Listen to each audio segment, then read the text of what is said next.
2 రోజులుగా కురిసిన వర్షాలతో ప్రకాశం బ్యారేజీకి 5 లక్షల క్యూసెలకు పైగా వరద వస్తోంది. బ్యారేజీ మొత్తం 70 గేట్లు ఎత్తి నీటిని దిగువకు విడుదల చేస్తున్నారు. కృష్ణా పరివాహక ప్రాంతాలు, లంక గ్రామాలను అధికారులు అప్రమత్తం చేశారు. ఇక మరింత సమాచారం మా ప్రతినిధి కృష్ణమనాయుడు అందిస్తారు. రాష్ట్ర వ్యాప్తంగా విస్తారంగా వర్షాలు కురుస్తున్నాయి. ముఖ్యంగా ఉమ్మడి కృష్ణా జిల్లాలో కురుస్తున్నటువంటి వర్షాలకు వాగులు వంకలు పొంగిపొర్లుతున్నాయి.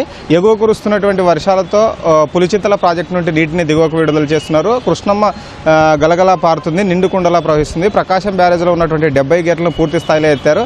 అయితే నదీ పరివాహక ప్రాంతంలో ఉన్నటువంటి పరిస్థితులపై ఎప్పటికప్పుడు జలవనరుల శాఖ అధికారులు సమీక్షిస్తున్నారు. ప్రస్తుతం మనతో ఇరిగేషన్ ఇంజనీర్ రవికిరణ్ గారు ఉన్నారు. ఆయన మాటల్లో తెలుసుకుందాం. సార్, ఎట్లుంది సార్ ప్రస్తుత పరిస్థితి? ఎన్ని గేట్లు ఎత్తారు?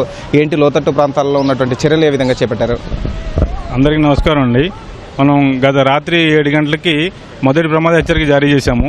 అంటే మొదటి ప్రమాద హెచ్చరిక అంటే మనకి బ్యారేజీకి ఉన్న 70 గేట్లు కూడా క్లియర్ కండిషన్లో పెట్టి మనం అప్పుడు వదులుతామండి. క్లియర్ కండిషన్లో ఉన్నప్పుడు 3,97,000 క్యూసెక్లు వస్తుంది మనకి.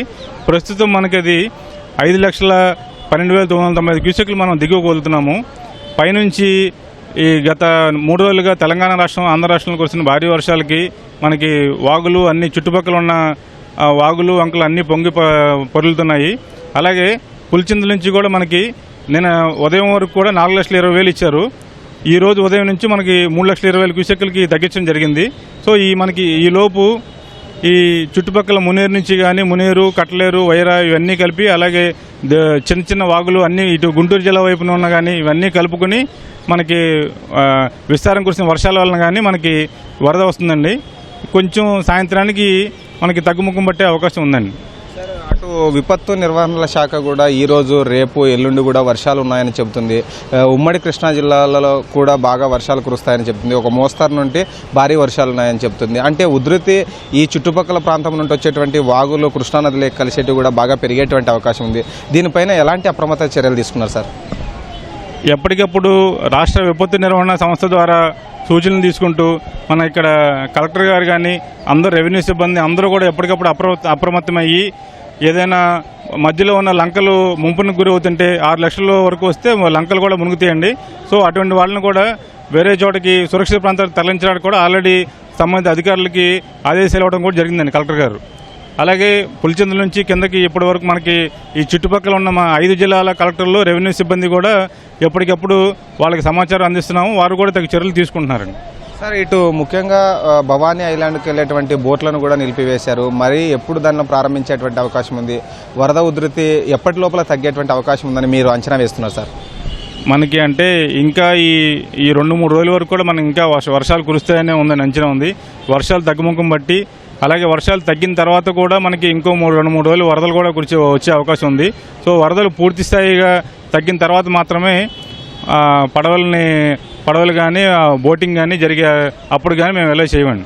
సార్, ముఖ్యంగా కృష్ణానది నుండి కూడా మనము ఏదైతే పంట కాలువల ద్వారా నీరు అందిస్తూ ఉన్నామో, సో ఆ చుట్టుపక్కల ప్రాంతాల్లో కూడా పెద్ద ఎత్తున మనకు సాగు భూములు ఉన్నాయి. రైతుల్ని ఎలాంటి అప్రమత్తత చేశారు? రైతులు కూడా కొంత ఆందోళనలో ఉన్నట్లు తెలుస్తుంది.